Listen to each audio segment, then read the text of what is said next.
All right, so I am very excited to about our next session today.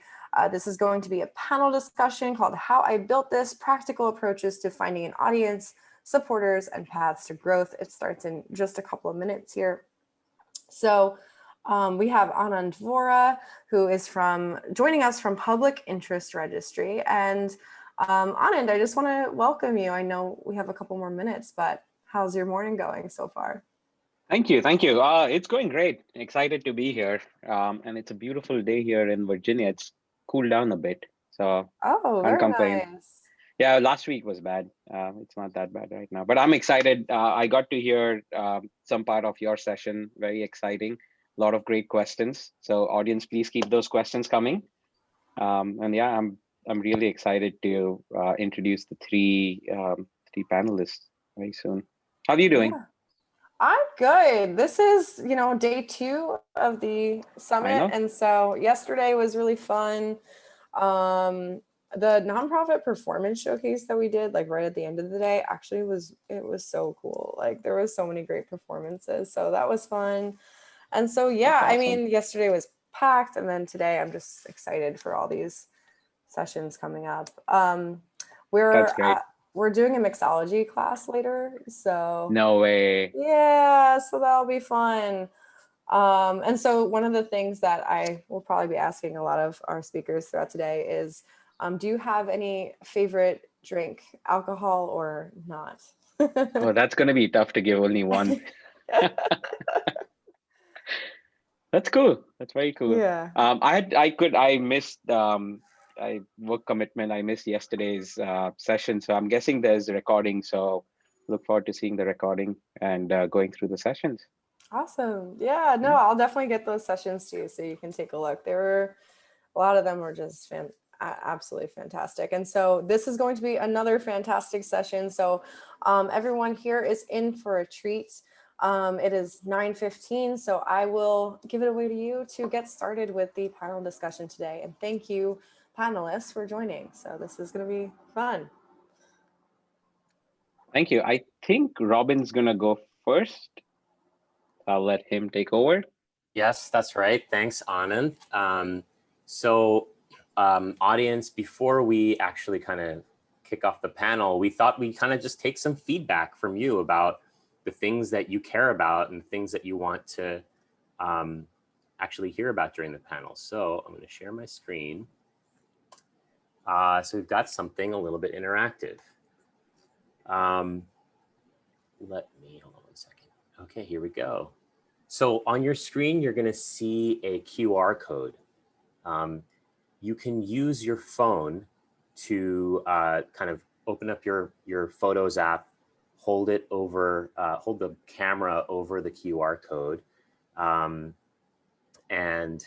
it'll take you to the audience view of the questions that we're going to ask you to kind of poll you and ask you what you want to hear about during the panel. You can also use the link that's above, ahaslides.com/causevox, which will take you to the same exact place if you prefer to do it on desktop. And so we'll give you kind of 45 seconds on each slide to kind of think about how you want to respond, and then we'll be able to see everyone's responses as they come in live. And you can mark yourself as anonymous if you would prefer your name not to show up on the slide as well. So I see there are 57 of you and counting on it. So I'm just gonna, let's just do a test, okay? So for those of you who have, were able to kind of either use the link or use the QR code, yeah, here we go. Here come the answers. Which superpower would you just love to have out of the ones that you're seeing on your phone? So again, if you're seeing the screen, you're seeing that move around, you need to use your phone or use your laptop to go to that link in order to be able to respond. So we've got just about 20 seconds remaining. And very interesting to see time travel being the leader. Yeah. Well, maybe that's because people are thinking, oh, I can always just come back to the beginning of this poll and pick a different one. So Yeah, here we go. So guys, out of the 67 of you who voted, we clearly have a winner. That would be time travel, followed closely by flying and or levitation. So, okay, so now you kind of have some of you have a little bit of a feel. Again, if the rest of you just kind of missed the QR code, or here's another chance for you to join in before we kind of start the rest of the poll. And you can always join in by typing ahaslides.com/causevox into your phone or into another browser page. Okay, so here we go. We're gonna go right into the poll. Here's the first question that we have that we are here to kind of gather your feedback on. When you were getting started, what was the hardest part of getting online? We've got a couple of pre-selected options here, which we hope represent kind of a lot of the experience that you might have had. I thought about having music, like Jeopardy style music here, but that kind of didn't come together in the way that I planned. I think I would have had to pay royalties for it, so I decided not to do it. Oh, wow. So we're getting a lot of solid responses. And you know what? Those of you who are responding with the pink, setting up online donations and fundraising, seems like you're probably in the right place for that. So that's great. All right. So yeah, I think we've got, oops, sorry. I think I kept that open before, right? So you guys have been able to respond. All right. Just give it a couple more seconds. All right, well, this one seems to have stabilized out a little bit. So why don't I move on to the next question? So this one's an open-ended answer. Rather than me giving you a pre-canned answer, this allows you to just type into your phone, what was the toughest part of reaching audiences online? Yeah, that's a great one. Competing on social media, ad budget, eyes on content, social media, growing audience, absolutely. So you're starting to get a sense for panelists, some of the things that folks have found. Now they're really coming in hot and heavy. You just got 4 seconds left on this one for you to get in your answer. But this kind of gives us a sense, right? So a lot of it to do with engaging audiences and figuring out how to find that audience on social media. There are a lot of interesting ones here. Video for sure, content. The next one we've got is a similar kind of question, but more on fundraising. So what's been the toughest part of raising funds and crowdfunding online? I saw a lot of your questions in the Q&A, which for the last session, which really does address kind of the same category. Yeah, Leslie, I feel that. Time for sure. Yeah, okay, so trying again a little bit with audience, donor retention, super key. Yeah, there's quite a lot of things here. Just 4 seconds left to kind of get whoever wrote all of it. I'm feeling that one too. All right, so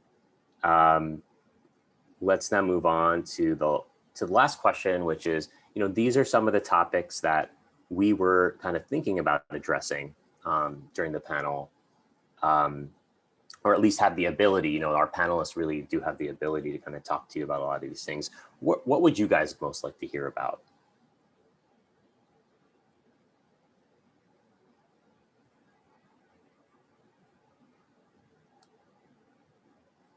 Yeah, absolutely.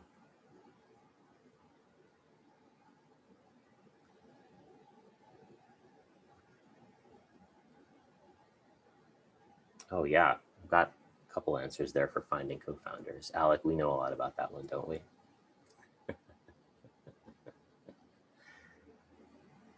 All right, well, that's great. So, all right, so given the last couple of questions, Anand, I think I'll turn it back to you. And what I'll tell you is from looking at the responses and I don't know what your takeaways were, but my feeling is a lot of folks are really interested about how do I find the right audience? How do I find those, those first donors? 100. Yep. Yeah, right. How do I donor retention was one of the ones that came up as well, which I think is worth talking about with our panelists, and certainly kind of time, like for a time strapped or resource strapped organization, like what are some creative ways they're going to get around that, without having kind of maybe a lot of folks on the team or a lot of ability to kind of give it, or where to most wisely invest the time. So Yep. With that, I'll turn it back over to you. Thanks, Robin. And audience, thank you for being active participants in this. This is extremely helpful, not just for me, but the panelists also, right? So that we can go in that direction and give you as much information as possible. Good morning, and of course, good afternoon and good evening. I'm Anand Vora, as Robin and Candice said. I head business affairs at Public Interest Registry. For those who don't know, Public Interest Registry owns and operates the .org domain namespace globally. I'm extremely excited to moderate this panel for all of us, not just you, but me too, for all of us to get to hear from three amazing individuals about their journey from start to where they are right now. Looking at the questions and the feedback from the polls, these are the right people to hear from. So I'm not going to do justice if I try to introduce them. So I'm not even going to try. So I will let each one of them introduce themselves, and then we can get into our panel discussion. So should we, Anuja, should we start with you and then go to Mio and then Alec, you? Sorry, Anuja, for putting you on the spot first. Oh, that's no problem. It's nice to be here. Thank you all for having me. As Anand mentioned, my name's Anuja, and I am excited about this panel. I think for all of us who try to build something from the beginning, it's exciting to learn about each other's journeys. My journey has been sort of varied. I've started with initiatives that started within nonprofits that then spun off into their own entities, with Ashoka being like a low-income housing solution that began at Ashoka and then spun off into its own entity. Then later I started a nonprofit called Michigan Core, which was a sort of statewide platform that allowed people within and outside of Michigan who are from Michigan to contribute to that state. That work led to launching Kiva Detroit, which was in concert with Kiva, but then became its own organization. And now most recently, I run a social enterprise called UMBI that allows people to invest in microinsurance initiatives. And so the construct of all these has been everything from within a nonprofit to independent nonprofits to now sort of a revenue generating social enterprise. I'm happy to speak to any of them, but I want to keep it brief. Hopefully that's just a helpful idea of what I do. Super cool. It's amazing, the spectrum. Very cool. Thank you. Thank you. Mio? Yep. Hi, my name is Mio. I'm based in Boston, Massachusetts. What I do is I run an organization called Vora in Tohoku, WRT, and it's actually based in Japan. So I have run this organization remotely even before the pandemic, since I guess 2011. And then we started in the wake of the Great Eastern Earthquake in Japan to support social entrepreneurs and nonprofits working on the ground for disaster rebuilding and then immediate relief. And then we are now pivoting our business model to kind of expand our geographical coverage and then expanding to like more like connecting social leaders and then leaders, professionals from diverse fields like business sector leaders to kind of collaborate together for social impact. So we use a lot of like online communication and then funding things. And then I'm very honored to be here and I learn from you guys all. Thank you. Thank you for joining us. And I don't even want to look at your schedule in terms of managing different time zones. So you're truly global. Thank you. Alec? Yes, hello everyone, and thank you Anand and Robin, and pleasure to be on this panel with Mio and Anuja. I'm also based in Boston, Massachusetts. We have a beautiful day today, as you can see behind her screen. I started a local organization called Elevate Youth. We are focused on providing outdoor programming for kids in low-income neighborhoods and partnering them with positive and supportive adult role models. Been in multiple different industries, mostly based around the outdoors, but started Elevate Youth around 2017. And we've started to branch out now into other surrounding cities here in Massachusetts. So very excited to be here and look forward to some of the questions coming up. Thanks, Alec. We should talk about expanding Elevate Youth in Washington, D.C. and Virginia too. So 100%. Should.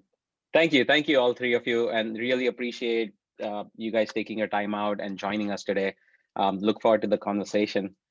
So, each one of you has been in the nonprofit, social entrepreneurship, mission-driven organization space for a while and have founded your own organization, in some cases, multiple organizations.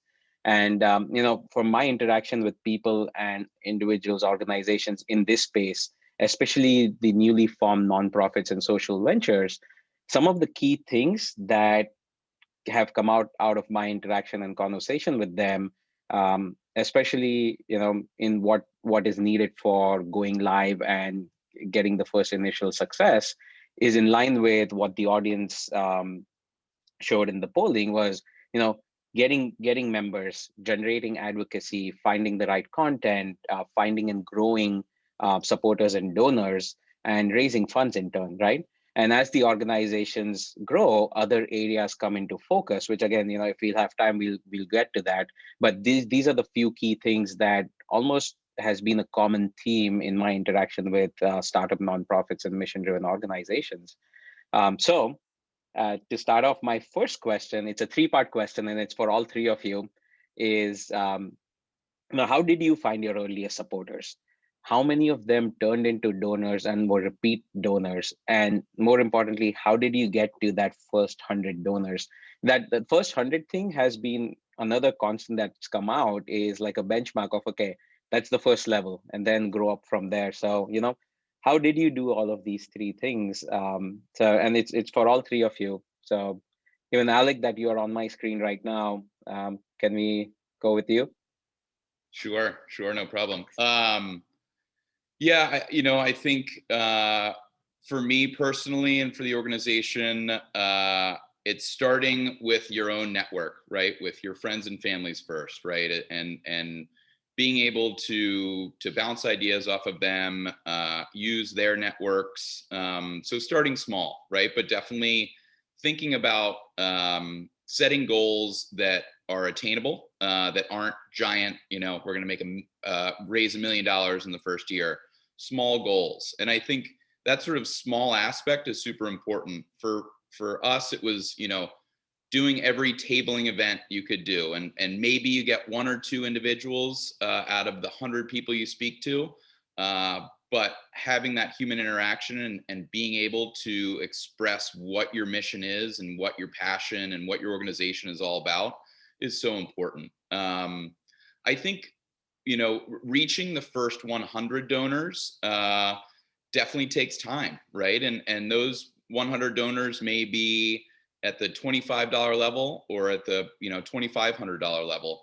But I think the most important part, especially in the beginning, is making sure that every contribution, every supporter to your organization feels respected and the gratitude comes. And I think one thing that I have found super helpful is handwritten notes. Yes, it takes a lot of time. Hopefully at some point I won't be able to do this, but I can't tell you the amount of positive responses I have from donors from just a simple handwritten note. So I'll let the other panelists chime in, but yeah, think small and just be respectful and grateful for everybody who's supportive and a part of your organization. Totally agree. Thank you. Mio? Sure, I totally echo what Alex said. And if I build on that, I would recommend thinking about what those, like your audience or donors or potential supporters are looking for in by engaging with you, right? And then know what they are comfortable in terms of their giving and what you're trying to ask to them. And it may not be a direct financial contribution at first, but if you keep talking about what you want to do and then what you trying to achieve and then what you're looking for in terms of the resources, the capital, and they might be able to refer you just someone else. And then that happened a lot in my case. And then so you think of like people as more like a capital that you invest in and then converting to different kinds of capital. Human capital can be converted into reputational capital or financial capital. And then you kind of multiply those capital to acquire the next 100 donors or more, right? So I think, so in my case, I met my early supporters through speaking opportunities like this, and then reaching out to my own networks or my teammates' networks. And then some of them or many of them become our donors. And then they kind of help us reach out to their own networks to acquire more donors or supporters. Thank you. Anuja? Absolutely. Well, I echo both of your thoughts around ways to just work with different communities. I think the only thing that I would add is through all the different initiatives, I'll call them, that I've worked on, the one place I've seen really exciting success is to reach out to what I like to call unlikely partners. There are lots of likely communities, individuals who are naturally drawn to what you're doing. But I think it's really interesting to reach out to folks who have probably never been reached out to, whether that might be a place-based idea, so communities within a place that have never really engaged in the sort of work you're doing, or industries who may be interested but have never had the opportunity to really engage with your type of work. I find those communities to be excited and not nearly as tapped. And so I think they tend to extend themselves further into your work. And then those communities obviously have huge networks who are also not necessarily engaged in your space. So I feel like that's generally been the way that we've grown, by creating groups of unlikely partners. And they often find a lot of value in connecting with one another because of just how they may all live in the same place, but have never really connected on something that they're passionate about, which is likely something that you as an organization are working on.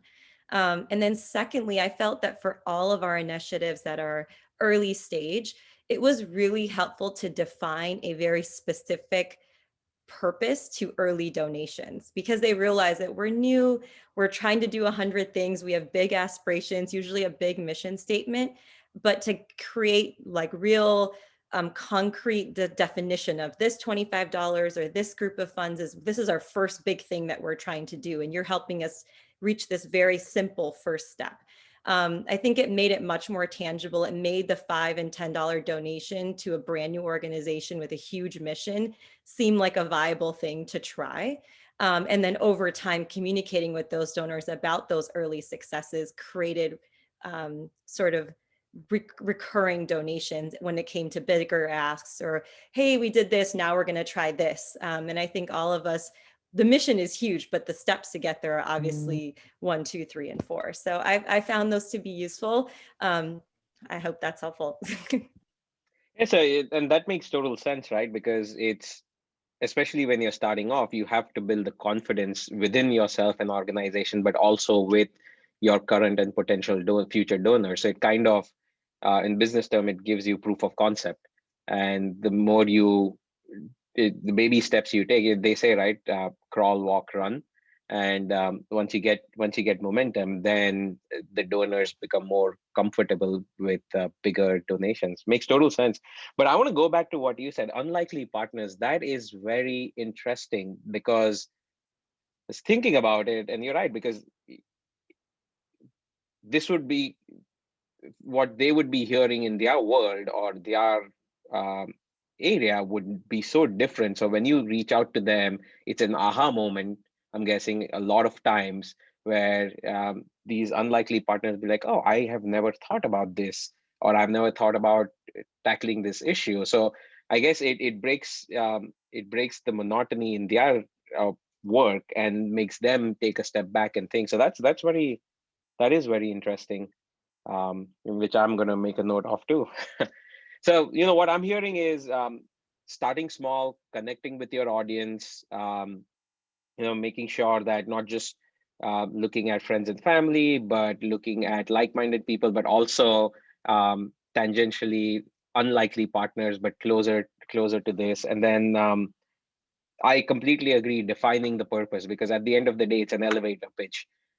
So making sure that you keep the mission big, but define your purpose and define what steps you're going to get there. So super helpful, at least for me. So I'm hoping it's helpful for the audience too. Thank you. I have a follow-up question on this, right? And if there are 1 or 3 things that someone would have it while you were starting off on your journey of fundraising and you're setting up your organization and going there, going out, what are 1 to 3 things that would have been helpful to you if someone would have told you when you were starting this journey, right? So what are those few things that you would tell the audience that's starting off on their fundraising journey? Anuja, you're on my screen, so I'm going to go with you. 1 to 3 things. Gosh, there are so many things one wishes they knew from the start, but I think for me, it's been twofold around storytelling. Storytelling has been really central to our work, and I think anything I've worked on. One is know your story. Be really careful about what your story is, and make sure you almost lead with your story. I think everything follows much more naturally if you and your audience, your supporters, everyone you're working with is really clear about what the story is. And to be confident in that story and be not afraid to make that the central theme. I think logistics and how we're going to do X, Y, and Z is all really important, and you want to have those answers. But I think clarity of storytelling it has been central to fundraising especially, but also just mission and work in general. I think that's part 1. And then the only sort of, if I think about fundraising especially, I think I would have, this wasn't necessarily the case when I first started, but I think it's true now, is to really make sure that your digital presence, especially if that's a tool that you're using, is clean, cohesive, and works really well on mobile. I think earlier on, maybe it wasn't so mobile, but certainly recently making sure that no matter how someone is introduced to your brand and to your organization, they're getting a very connected, cohesive story, because you usually only have a couple seconds to get their attention. And if it's a lot of mixed messages, it can just get muddled in that. So making sure that that's sort of airtight, again, kind of around the storytelling concept. But and the third, I think, was to make sure that you have a network or advisors or even just friends that are your support system. As for you personally, I think it's nice to have some sort of sounding board if you don't have co-founders, to just have some kind of community that you can talk through things with, because they're going to come up really regularly, and it's nice to have someone to lean on, especially if you're working alone. But I'm sure there's so many other things, but those are some that come off the top of my head. These make total sense, and I have a follow-up question later on for all of you, but the digital presence, it is so crucial. And also just the experience, right? Not just having it, but the experience. So yeah, thank you. Alec. Yeah, thank you, Anand, and absolutely echo what Anuja just said. I think the storytelling, that's so key, right? Everybody has a story of their organization, and there's a lot of causes, there's a lot of missions out there, and how do you make yourself stand out? Well, I think it's that exact point of being concise, being confident on that story, having stories of, impact within your organization that you can say, Jimmy had a breakthrough today because he went sailing for the first time, and have that human connection, right? So I echo all that, Anuja, and I've been taking notes on everything you've been saying as well. But also, I think the biggest thing for me personally, and fundraising still scares me a lot, is I had to disconnect the fact that I'm asking an individual for money. It wasn't for me. I'm not asking the money for myself. I'm just a conduit to the organization or to the mission, to the cause. So I think trying to wrap my head around that, and taking the personal and the ego and everything out of it, and just saying, I'm only a conduit. Here is the story, would love to hear your feedback. So I think that if somebody told me that early on, that would have helped a lot of sleepless nights. But, and then again, I think the last thing for me is in the beginning, take every meeting you can. Some are going to be maybe not super beneficial. Others, will be fantastic and will lead to other things. So, nowadays it's so easy to do it online, but I definitely recommend, as long as you can, an in-person meeting, a lunch, a coffee, a beer, whatever it is, making that connection, because that goes a long way. And I'll turn it over to Mio. Thank you, Alec. And Anuja, that's very insightful. I would add a couple of things. So in addition to telling your story and then finding your compelling story, I think testing your idea as well as your stories with as many people as possible before you launching the real, like a formal website or product, because getting real, like a straightforward feedback from people or especially people you don't know has been really helpful for us to kind of tweak our products or pivot or value proposition, right? And so that's really important. And then make sure you ask for like honest feedback, and then ask what they really think about us. And then the second point is conscious about like be aware of what stage you're in terms of the life cycle stage of the venture. If you're really early in the state, early in this cycle, talk to as many as possible. Be generous about your time with meeting with people, like Alex said. But if you grow and then you build it as you build your capacity and team, kind of I learned to delegate what my role to others, right? So that I can spend more time in other things like finding key partners or meeting with key stakeholders to close the deals. So be conscious about what stage you're in. And then I totally agree with what Alex said, separating this kind of identity of myself with the organization identity has been a real tough for me, but it's a huge point, I guess. Back to you, Anand. Thank you. This dovetails and pivots really well into my next question is,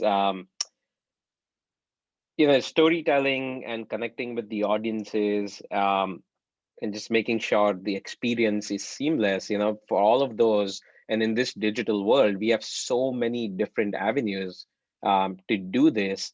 What are some of the key digital avenues that you guys individually have seen work well for you and your organization? And then a follow-up to that is, how has it, and if it has, how has it changed during the pandemic? Mio, you're on my screen now, so I'm literally just going, whoever's on my screen, I'm going with that. So our funding source is a mix of digital, online, crowdfunding, and then foundations, grants, and then corporate, and then participation. So generated revenues. So in terms of the digital online thing, I have used Global Giving. That's a crowdfunding platform for social causes. That's been very helpful for us. More than half of the donated amount come from the network of Global Giving or their partners. So it's been very helpful for us. Otherwise, we haven't been able to reach those audience. So I think that's the benefit of using the platform like Cosbox or other platforms. And then we operate mainly in Japan. So in order to acquire or reach out to audience in Japan, we have to use other platform, right? So I think think about where your audiences are, and then what platforms they're using. I think that's very important. Yeah. And is there any particular avenue like website, social media, newsletter, or email marketing and email campaigns that have worked particularly well for you or continue to work particularly well for you? Yeah, so this crowdfunding platform has all this like a mail newsletter and a news magazine functions. So we use their CRM system, and then in addition to ours. So I think it's been very helpful for you use theirs as well. Thank you. Anuja? Yeah, absolutely. No, Mio, that was also helpful. I think all those are great things we've all done, and it's so helpful when you articulate it so well. I think for us, in addition to everything Mio's mentioned, I would say email marketing has been really strong, maybe because some of the initiatives were earlier on. That has now transitioned to using social media more, like Instagram and Facebook. We've seen a lot of success in those, but I find email marketing to always be the strongest, just because I think it has a much more personal feel. The one thing I will mention is that whenever we're able to get press, whether it's part of a newsletter or an event or anything in the newspaper, pairing that with an opportunity to get involved, whether it's donation or volunteering, has been extremely successful. And so making those connections and having kind of a cohesive thing you're sharing all at once is much better than just the email newsletter or just the Facebook post to give or to volunteer or to get involved. And then similar to that, now we have it's a product-based revenue generating model. In that case, pairing the product with donation, or product with story and donation, or product with volunteering, again, has been more successful for us, and that's through our website. So those are some ways that we've found success. But I will always say, I think email marketing for us has always been the best. So. Thank you. Alec? Yeah, thank you, Anand.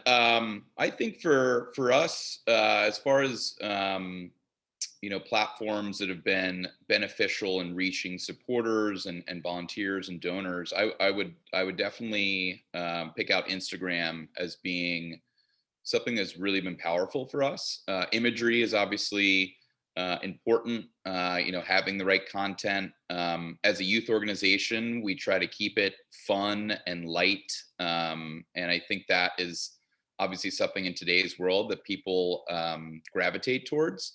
And I think the biggest part is trying to keep that content consistent, right? Which is always difficult, no matter what your mission is.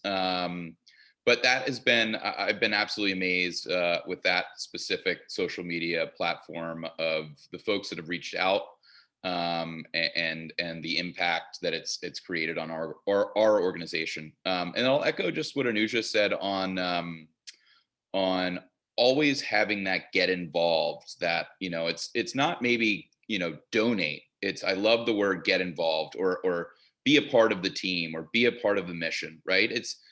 I always find it easier to have folks volunteer their time, or at least ask them if they'd like to volunteer their time, than if they'd like to donate to the cause. So I always believe in the fact that if you do come and see what we're doing as a volunteer, that donation will come later.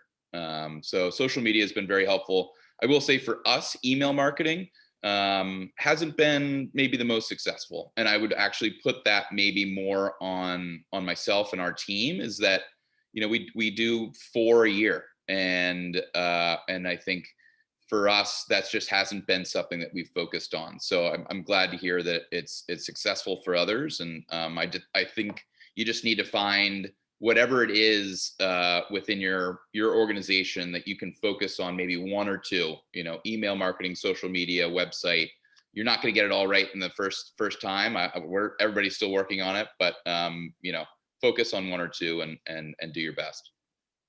Interesting. And I completely agree with you on, just getting involved, because once you make that connection, donations will flow. So for sure, you all of you mentioned, find what works right for you. And in this day and age where there are so many different avenues that are coming up, how do you keep track of that, especially when you're a startup nonprofit or startup social venture, right? I mean, I recently read a few months ago, TikTok hired a nonprofit expert. Instagram started donation tools online. I mean, there are so many things that are coming online. So, there's one, maintaining and growing your current presence, like, website is your anchor, you maintain and grow that. But then, finding other things like what, and this is an open question for all of you, have you found a methodology that allows you to keep on top of it, or figure out what would be a right fit for you? You can't go out and test all of that, right? Especially if you're in the startup phase. Or is there a forum out there that helps you do that? Or is like, how do you decide what to pursue and test out? Any one of you? I'll jump in here. I'm sure the others have stuff to add. I think for us, it's not such a sophisticated answer. Honestly, it's well, who's on our team and what is everyone good at, or what kind of content are we good at producing? And so sometimes it's okay, we tried Instagram, we tried email marketing, and one just seems to resonate. But I think the reality of being small is that we don't have a huge PR team that can do all of it very well. And so choosing the things that seem to come naturally to the mission, to the people that work there, and then doing those well. And then maybe you have bandwidth to try different things over time, but getting really comfortable in one mode. And then sometimes you realize you created content that can easily be shared in 4 other places, which means you can do more. But I think sometimes it's just driven by what organically comes to you or to members of your team, but I'm sure there are more sophisticated methodologies. Makes sense. I mean, you start with what strengths you have currently and then just build on top of that. So totally. Thank you. Sorry, Alec, I see you go off mute. Oh, sure. No, I agree. No methodology or magic trick I have, but I highly recommend enlisting the help of the younger generation, asking them what works, right? I think, we do our best as whatever our age is, but there's things that we don't know. And even if you have a member on your team that is younger, or that it has a strength in a certain area, I think it's always important to ask outside the organization and try to get, if it's a niece or a nephew or somebody else, and just get sort of, that feel of, okay, what is out there that I'm actually maybe missing? And then I think the hardest part that Anuja referenced is, how much time do I now delegate to this? Because it could be, a bust, and there's plenty of other things on your plate that you want to do. So just being careful of what you go after, but it is, I always say it's important for that youth voice to come into your head and give you some ideas. Thank you. I know we have, oh, sorry, Mio, did you have a, I think we have time for one more question before we, I want to leave some time for Q&A and get the questions that are there. And, so this question is, as operator of .org, we have seen firsthand through last year and continuing right now, with the pandemic happening, nonprofits, mission-driven organizations, and individuals all coming together and working towards addressing what's going on, right? And just doing good out there. And that in turn, we saw a lot of new people coming online, buying a.org and coming online. We saw that happening firsthand. So, question to you is, and clearly we see the reason they are buying it is to, set up their web presence and um, pursue their mission. How heavily do you use your website, for your mission and for your vision and even growth and fundraising? And has your web presence evolved? And then, what would you like to share with the audience that is an absolute must for, web presence strategy? And when I say web presence, with a domain name and a website being an anchor or a supplement. So, and again, I bring this up because I've seen this onslaught, and it's great to see like-minded people coming online to do good. So, Mio? Sure. I already shared this with Anand, but we are currently going through a pivotal, like a change in terms of a business model, and then even an organization name, and then that's the .org domain name, and then we're building our new website. So previously, our web presence hasn't been very articulate enough for those who don't know necessarily don't know about us. And then so we wanted to make sure when we are currently building this new website, we want to make sure we can have a good presence, and then first visitors can understand about us very easily, and then our program, and then can know how to get engaged with us. So it's an ongoing process, I guess.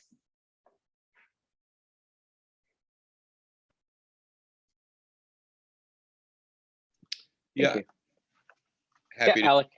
happy to jump in. I agree with Mio. I think it's, I guess the first thing, if you're just starting out, don't get overwhelmed. Start with a simple, but professional looking website. And it's just a place where you can direct folks to say, this is what we're all about.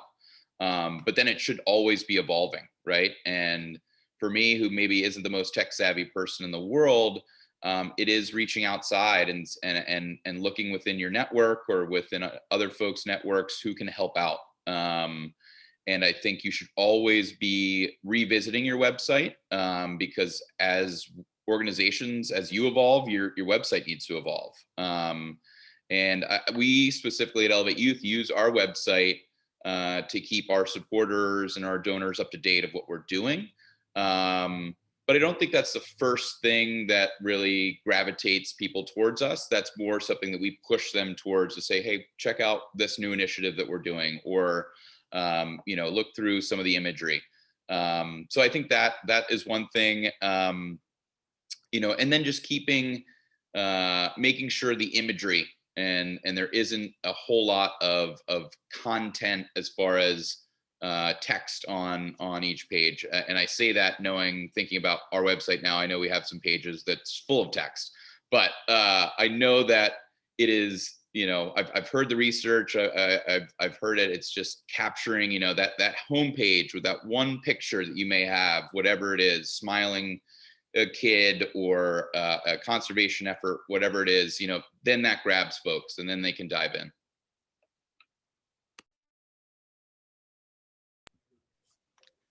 Oh, I love all that. We've built so many websites over the years and they've certainly improved, but I think I would echo that there's a lot of really simple templates you can use if you're trying to build your own website, or a younger person than your team is building the website. And it will look professional. It will look nicely put together, and you can control how much information it has if you're just getting started and you just have like one paragraph to share, just some place to direct someone.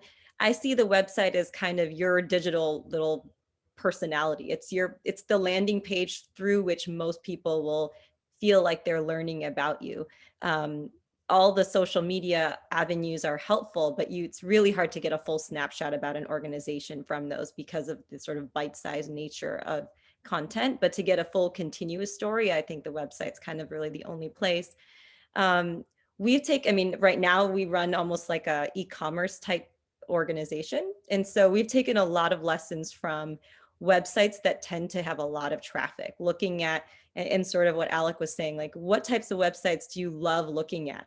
And trying to design something that's much more engaging right off the bat. And then the more you read, the more you learn. But trying to design something that feels very user friendly, so that you're more likely to get someone to read pages 2 and 3 eventually, or maybe click on something to get involved or something like that. So I think we've learned a lot through necessarily nonprofit websites or social impact websites, but just websites in general that we all visit all the time, and then seeing which pieces of those make sense for our organization and mission and audience. Yeah. Yeah, that makes sense, right? Because at the end of the day, I'm using this in the nicest of way. You're still selling an idea, you're selling your mission and your vision. So it has to, and it doesn't necessarily have to be built out. Oh, this is a nonprofit website has to look this way. It's basically connecting to the audience. And I want to come Anand? back to what. Oh, so, yeah, Robin. Yeah. Just wanted to interrupt. We're nearing towards the end of the session. And I want to make sure that we have time for the Q&A, and also for you to at the end just kind of talk for a second about the Org Impact Awards, which is an opportunity for folks. So maybe I'll just throw out a question that kind of I pulled from the audience poll as well as the Q&A together, and then maybe Candace and Jenna can also help us with Q&A. Perfect. So one of the questions that folks have is, how do you get people? We're talking a lot about, being able to like reach out to your own friends and family and then their networks, et cetera. And, part of that is online, part of that is offline, but how do you get people motivated to reach out to their networks to participate in your online fundraisers and your online campaigns? That's a question that folks have. Alec, I'll start with you since I know that you do that because we do it together. Thanks, Robin. I would say that's a great question, by the way. And it's difficult, but it's not, let me back up. It's definitely difficult, but I think the key to it is, personal outreach to that individual or that, business, maybe it might be, and just saying, if you could spend this amount of time to do this. And then I think the biggest part, when asking folks to do outreach on behalf of your organization, is having the content and having the email templates, having everything available for them, and make it easy, right? Because folks only have so much time in their day and they're giving you their time. So, rather than just saying, well, yeah, go out and see what you can do, say, here are the resources, here's, the steps that we recommend, feel free to personalize it, but give them all of the information and things that they need to make their outreach easy.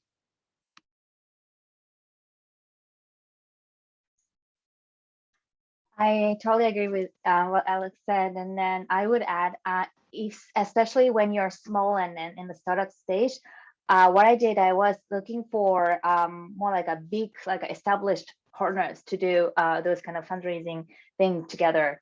And then that way they can have those resources and then even knowledge about how to better reach out to their community, and then make sure you find like a overlapping mission, or make sure you're aware of what part of your mission resonates with their mission and goals, and then how this opportunity can be a win-win situation for both of us, and then how our working together can contribute to nurturing their community as well.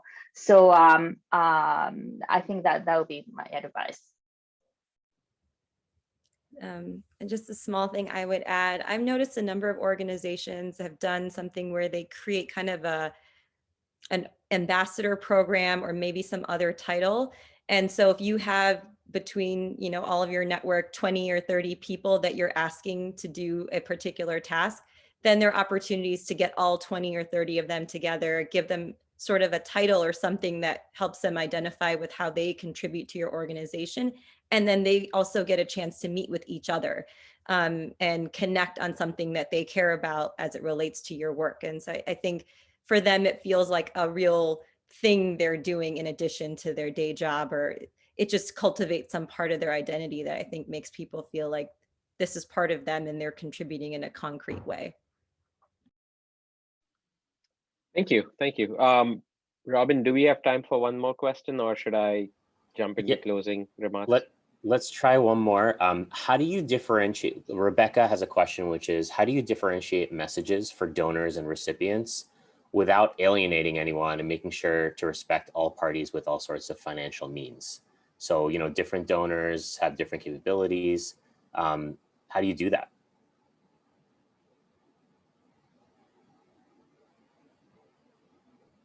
I can start. It's a great question as well. You know, there are definitely platforms out there with the automated messages, and you can still make them personalized. Again, I think I'll revert back to my first comment is, if you have the time, a simple handwritten note. If you have obviously their address is important, but an email, right? Everybody can cultivate and grab those emails, and just a simple message from the director, the founder, whoever it is, saying, you know, $5 to 500, it doesn't matter. Just be grateful and thankful, and have that message ready to go. When I have multiple options, like donation options on a same platform, I make sure when I talk about this, when I reach out to people, I make sure I write individual email to kind of ask for what level of asking I am specifically asking for that person, and make sure that person feel comfortable with doing that. So, guys, I think, thank you so much for going on the Q&A. I think we will have also there's going to be a lunch breakout with Anand, where you know, I see that there are a couple other questions where, you know, I can also help, and we'll be in that and can kind of help with some of those questions too. But with that, can we turn it over to Anand for just a second before we invite our next, or turn it back over to Candace, I suppose. Anand, do you want to talk for a second about the Org Impact Awards? Yes. But before that, Mio, Anuja, and Alec, once again, thank you for a wonderful, insightful conversation. Really appreciate your time and the insight. And audiences, before we break, you know, I want to share what one of the things that my company is doing, which is Public Interest Registry, to honor, highlight, and help mission-driven organization like yours. We have our annual .org Impact Awards in November this year, and the submissions close end of this month. What it is over here is there are 8 categories with cash prizes from $10,000 to $35,000. You know, it is our way of giving back to the community. It is our way of telling your story and trying to push that out. There's a lot of amazing work that's being done, and you all do amazing work, right? And I would love to see all of you go and apply for the category or categories that fit you and your mission. And as Robin said, we'll be sharing a bit more about this awards during the lunch breakout session. So, you know, we'll look forward to seeing you there. And if you have any questions, let us know. And again, Alec, Anuja, Mio, thank you so much. Yeah, thank you all for joining. This has been such an insightful session. Thank you for sharing your personal experiences with us and building your fantastic organizations. And this has been such a delight, Anand. Thank you for leading it.